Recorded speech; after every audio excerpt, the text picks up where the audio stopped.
Shalom, jumpa lagi dengan saya di Klavos Sukacita. Saya akan membagi firman Tuhan bagi setiap pencinta Klavos. Namun sebelumnya mari kita berdoa.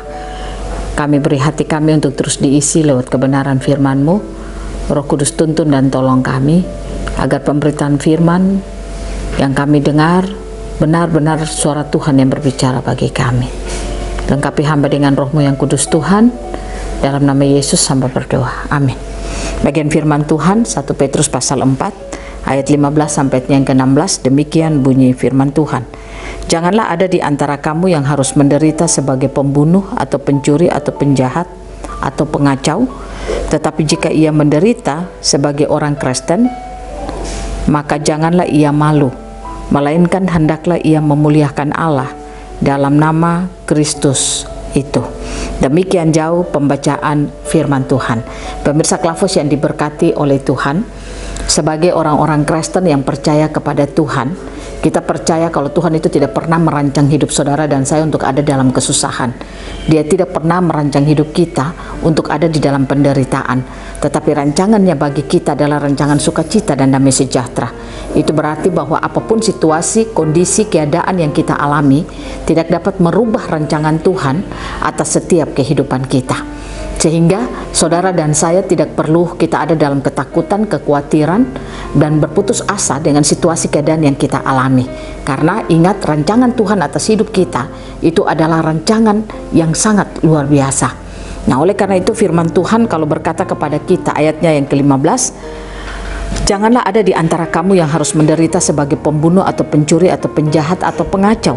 Tetapi jika ia menderita sebagai orang Kristen, maka janganlah ia malu, melainkan hendaklah ia memuliakan Allah dalam nama Kristus itu.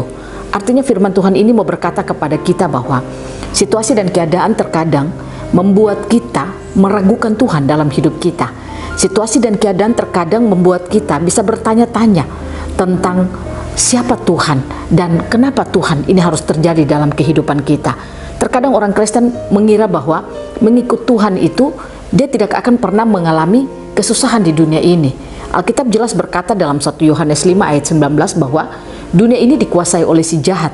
Itu berarti bahwa si jahat itu menguasai orang-orang, menguasai keadaan, situasi yang dapat membuat saudara dan saya bisa ada di dalam masalah dan persoalan.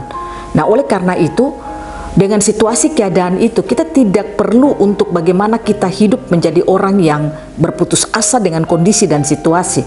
Tapi firman Tuhan mencatat bahwa baiklah lewat situasi keadaan yang kita alami, kita mampu untuk mengucap syukur kepada Kristus. Karena kita bukan mengucap syukur karena berkata terima kasih Tuhan saya ada dalam penderitaan. Tidak. Tetapi saudara dan saya diminta untuk lewat situasi keadaan kondisi yang kita alami, pastikanlah kita terus membangun kesadaran kita akan Tuhan dengan melihat bahwa Tuhan tidak merancang hidup kita untuk ada di dalam kesusahan dan penderitaan. Nah, itulah yang akan membuat saudara dan saya mampu untuk mengucap syukur kepada Tuhan. Karena itu lewat situasi, keadaan, kondisi yang kita alami, baiklah kesadaran kita akan Tuhan itu terus kita bangun dalam hidup kita. Kesadaran kita akan rancangan Tuhan dalam hidup kita itu kita harus bangun di dalam setiap kehidupan kita. Nah, pemirsa Klavos yang diberkati oleh Tuhan, saya ingin katakan kepada saudara, marilah kita terus membangun kesadaran kita akan Tuhan setiap saat. Sehingga situasi dan keadaan tidak membuat saudara dan saya tidak bisa hidup sebagai orang Kristen yang baik. Tetapi marilah kita hidup sebagai orang Kristen yang baik. Kita hidup untuk menyatakan, memuliakan Allah lewat seluruh hidup dan kehidupan kita.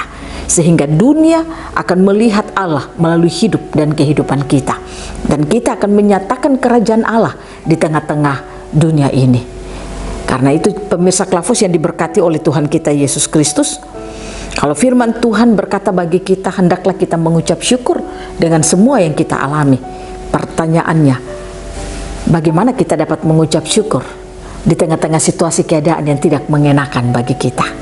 Saya ingin katakan kepada saudara, yang harus saudara lakukan supaya saudara mampu mengucap syukur di tengah-tengah situasi keadaan yang tidak mengenakan bagi saudara. Pertama, bangun kesadaran saudara akan apa yang telah Tuhan rancang dalam hidup saudara. Apa yang kita bangun dalam hidup kita tentang rancangan Tuhan itulah yang membuat kita tidak akan lemah dengan situasi dan keadaan yang ada. Yang kedua, saudara dan saya harus terus membangun kesadaran kita. Kalau kita hidup di bumi tidak sendirian, ada Roh Kudus yang diberikan Tuhan bagi kita. Roh Kudus diberikan Tuhan bagi kita untuk bagaimana kita mengalami kebenaran-kebenaran firman itu di dalam hidup kita. Apa yang kita tangkap, apa yang kita ambil dalam hidup kita, firman Tuhan akan bekerja melalui kuasa Roh Kudus untuk membuat firman itu menjadi nyata dalam hidup kita. Saya percaya kalau hal ini saudara lakukan dalam hidup saudara, maka kebenaran firman yang engkau tangkap, kesadaran akan Tuhan yang engkau terima, itu yang akan membuat engkau mampu mengucap syukur lewat situasi keadaan yang engkau alami. Mari kita hidup sebagai orang Kristen yang benar-benar hidup merepresentasikan Tuhan. Tuhan Yesus memberkati kita. Saya percaya saudara akan diberkati Tuhan. Amin. Mari kita berdoa. Terima kasih Tuhan. Kami percaya firman-Mu itu ya dan amin dalam hidup kami. Kami percaya Engkau tidak pernah meninggalkan kami. Kami percaya Engkau selalu ada bersama kami. Apapun situasi kondisi yang kami alami, Engkau selalu ada bersama kami. Jadikan kami orang Kristen yang dapat hidup merepresentasikan Engkau melalui kehidupan kami setiap saat. Amin. Shalom. Tuhan berkati.